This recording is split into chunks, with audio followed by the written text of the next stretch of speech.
Bonjour et bienvenue à cette 7e capsule sur la santé et la santé de famille et de couple. Alors aujourd'hui, je vous invite sur le sujet de l'amour et des relations amoureuses, des relations amicales, l'amour et les relations. Au passage, j'en profite, si vous appréciez les capsules en français, mais que vous connaissez l'anglais, parfois les regarder en anglais, car des fois les sujets évoluent différemment. C'est à l'inspiration. Donc, l'amour et les relations. Une chose qui est bien importante à se souvenir dans notre histoire humaine, c'est que nous avons passé des millénaires à développer 100 à 150% de notre attention et de tout notre être à survivre à notre environnement. On sait, de manière très ancienne, les systèmes de protection étaient très légers et donc l'être humain devait se défendre des animaux, des événements météorologiques. Et donc leur vie était très difficile, comme on a pu le voir dans les fouilles archéologiques. Mais jusqu'à l'ère industrielle, on peut parler de vie beaucoup plus dure que la nôtre. Il n'y avait pas de vacances, 7 jours de travail par semaine, et énormément de conflits à résoudre, des vies de village, des clans. On n'a pas tant évolué que ça, mais quand même il y a eu une grosse évolution. Quand on regarde, grâce aux recherches qui se font sur le niveau des guerres dans le monde, on se rend compte d'une manière très curieuse que jamais le monde n'a été autant en paix que de nos jours. Alors évidemment, ça nous paraît faux, étant donné qu'avec les médias, on a la sensation que la guerre est partout, qu'il y a des attentats constamment, et c'est vrai, il y en a. Mais,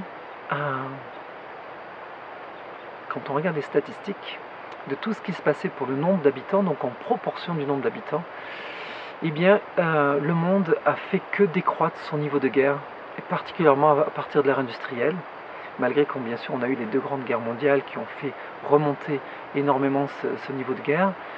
Et néanmoins, maintenant, depuis plus de 50 ans, le monde est arrivé à un niveau de paix incroyable. Quand on parle de niveau de paix, bien sûr, c'est relatif. On a encore 75% de femmes donc en état d'esclavage, 66% dans les pays dits développés qui sont abusés de l'attouchement jusqu'à des choses plus profondes. C'est pas encore un monde idéal, loin de là. Néanmoins, jamais nous avons eu autant de conditions pour travailler sur nous-mêmes sans avoir besoin d'être constamment en train d'avoir toute notre attention sur le monde extérieur. Parce que qu'est-ce que c'est que développer son monde de survie?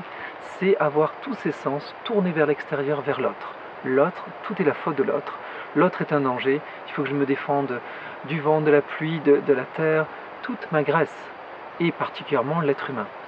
Donc, comment sur cette base de survie développer des relations saines quand, depuis des millénaires, notre génétique a été enlignée sur sans arrêt se défendre de l'autre? Plus il y a des yeux qui me regardent, plus je suis menacé et en danger. Alors on développe des techniques de séduction, des techniques de domination, toutes sortes de techniques, mais ça reste toujours dirigé, piloté, contrôlé par l'instinct de survie. Vous l'avez vu dans les capsules précédentes, ce à quoi je vous invite est inspiré par les grands sages de l'humanité. Et un des plus connus, qui est si simple à se souvenir, c'est notre cher Gandhi, quand il nous propose de changer le monde en se changeant nous-mêmes.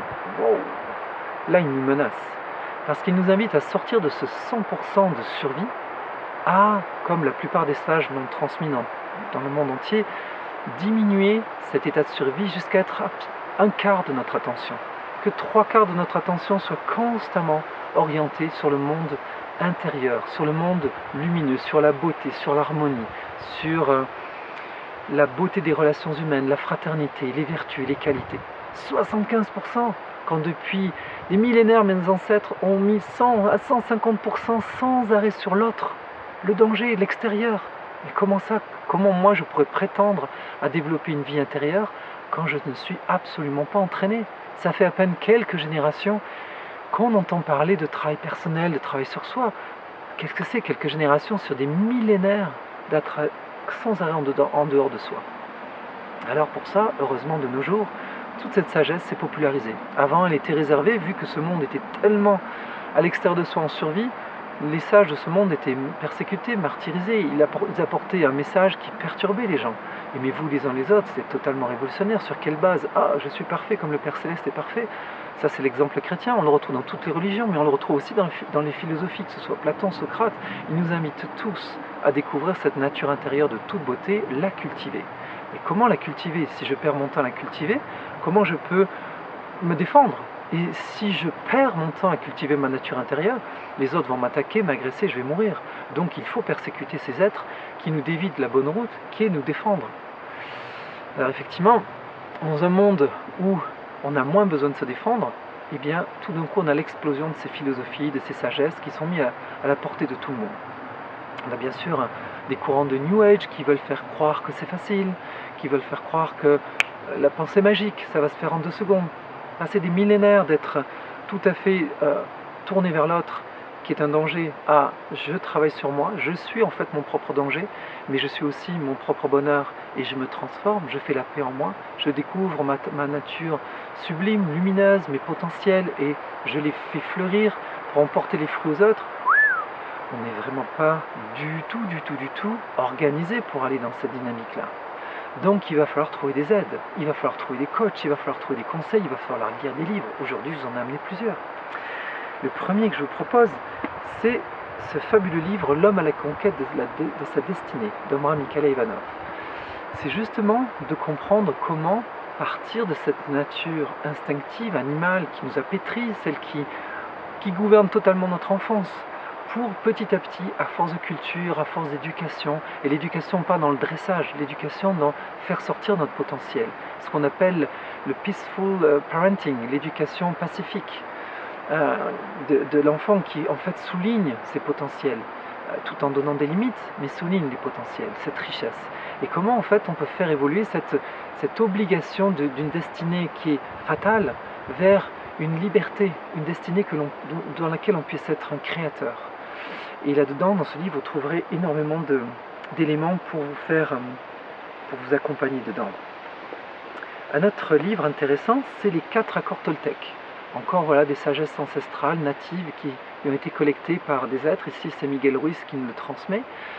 Et qui nous ramène des points, 4 points cardinaux pour sortir de la survie et nous ramener toujours à nous-mêmes. Toujours, comment tu te sens, où sont tes objectifs, quels sont tes buts. Ce que l'on retrouve beaucoup de nos jours en PNL, en coaching de vie, pour nous reconnecter avec notre pouvoir intérieur, notre puissance interne. Notre livre dans le même domaine, c'est... voilà, et donc en fait, dans ces 4 accords Toltec, vous allez vous aider à dissocier vos réactions instinctives animales de le travail de cette vie intérieure, et donc ne plus lire l'environnement comme un étranger, mais vivre l'environnement comme quelque chose qui vous invite à aller chercher des ressources en vous pour répondre de manière créatrice et constructive à l'environnement, et non plus comme en victime dominant, ou dominant victime, et sauveur bien sûr. Dans le même esprit, vous avez le fameux Ho'oponopono, qui a été développé par un Dr Len, qui est formidable, qui vous permet de vous sentir 100% responsable de votre environnement. Si on le relie au travail de Bruce Lipton sur la nouvelle biologie cellulaire basée sur l'épigénétique, c'est bien ce que l'on apprend avec l'épigénétique. L'environnement peut nous modeler, mais nous faisons partie de cet environnement. Si nous décidons dans l'environnement d'injecter des notions de paix, d'harmonie, d'amour, nous le développons et nous le suscitons dans notre environnement. Donc ça devient un dialogue dans cet environnement. On devient co-créateur de notre vie. Ça m'amène à ce livre-là de Michel Noël, qui est être l'auteur de sa vie. Donc tous ces auteurs, nous ramènent une sagesse assez importante qui vient de millénaires de gens qui ont survécu, qui n'ont pas succombé à laisser simplement leur nature animale guider leur vie, mais qui ont développé cette part d'être, cette part d'humanité, et qui ont voulu faire émerger cette évidence que notre nature est d'une beauté, d'une profondeur toute puissante. Et ça m'amène à ce livre de mon grand ami Jean-Philippe Brebion, le livre de l'évidence, qui vous amène à comprendre que chaque chose a un sens, et vous pouvez donner un sens à chaque chose en fonction de à quoi vous vous liez. Si vous liez bien sûr à la nature instinctive, ce sens va tout de suite avoir une connotation de dominant-dominé, victime, dominant. Si au contraire vous vous liez à une autre nature qui est présente en toute chose, tout d'un coup vous rentrez dans ce sens qui devient une inspiration, qui devient un guide, un fil conducteur, et qui devient finalement ce qui vous permet d'interagir.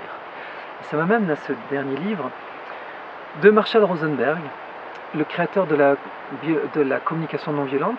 Ici, ce petit livre que je vous recommande, c'est les ressources insoupçonnées de la colère.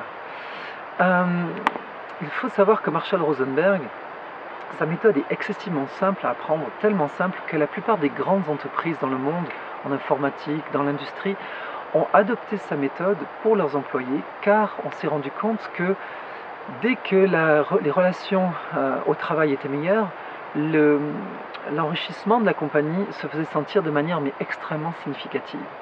Donc, bien sûr qu'ils l'ont introduit pour des buts monétaires, mais ce qui est intéressant dans un autre domaine, c'est que le Dalai Lama a introduit la communication non violente dans les monastères, pour permettre à ces monastères d'avoir des prières, des méditations beaucoup plus efficaces.